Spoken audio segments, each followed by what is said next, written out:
Disney's history is, for the most part, a happy one. The films and theme parks continue to inspire many who enjoy them while creating wonderful memories. However, there are quite a few stories that have not so happy endings. So join me as we take a look at Disney's true crime tales.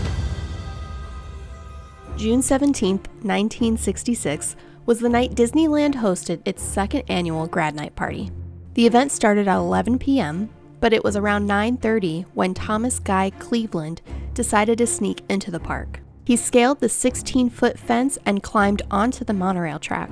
Security guards took notice and began yelling at Cleveland to get down, which became more frantic as a vehicle was approaching. He jumped down onto a fiberglass canopy beneath the track, but didn't have enough clearance. The Disneyland monorail, driving at speeds of 25 miles per hour, struck Cleveland and dragged him 30 to 40 feet to his death.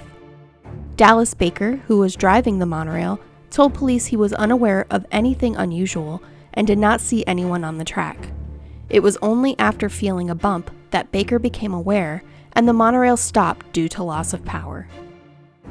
At a private party hosted in Tomorrowland, Disneyland had its first homicide occur. On March 7, 1981, 28-year-old James O'Driscoll and his girlfriend Julie Holdener were about to walk past 18-year-old Mel Yorba.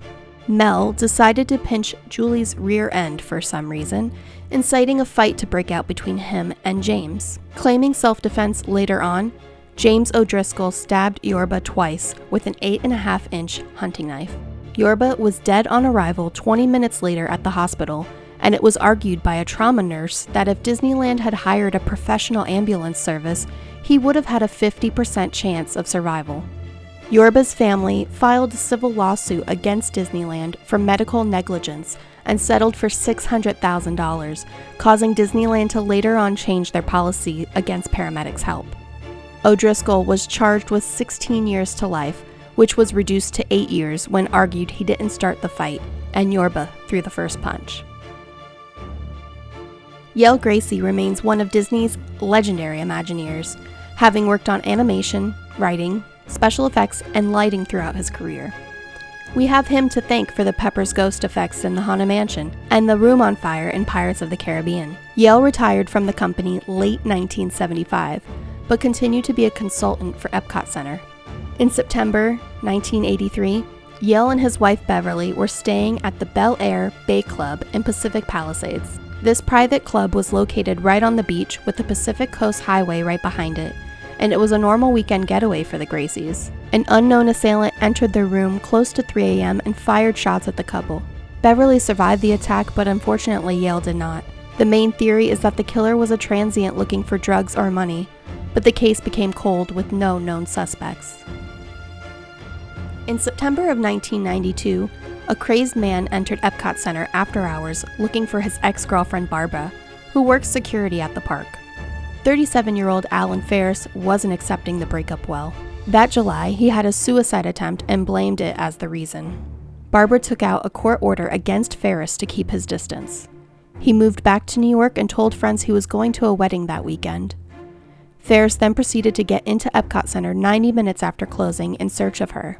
3 security guards approached Ferris when he took out a sawed-off 12-gauge shotgun. One security guard ran after 3 shots rang out, but the other 2 were cornered and held hostage in the bathrooms by Journey into Imagination. Deputies surrounded the bathroom where Ferris was heard shouting, "You're going to have to kill me." Eventually, the guards were released and Ferris fired one last shot into his own head. After a helicopter airlift to Orlando Regional Medical Center, Alan Ferris was pronounced dead on arrival. Thankfully, no cast members were injured, but the Communicore building did have to replace some windows.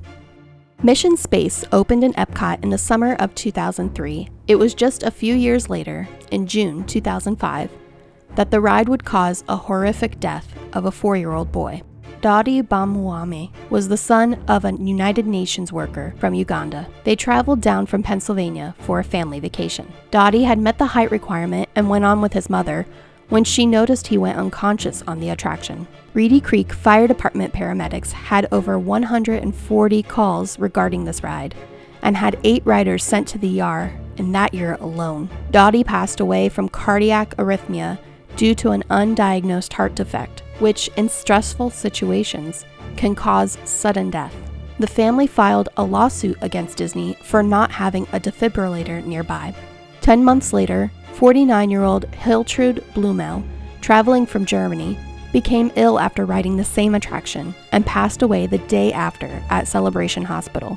The autopsy confirmed she suffered a stroke linked to high blood pressure. At the time, Mission Space had 13 warning signs, but there might have been a language barrier.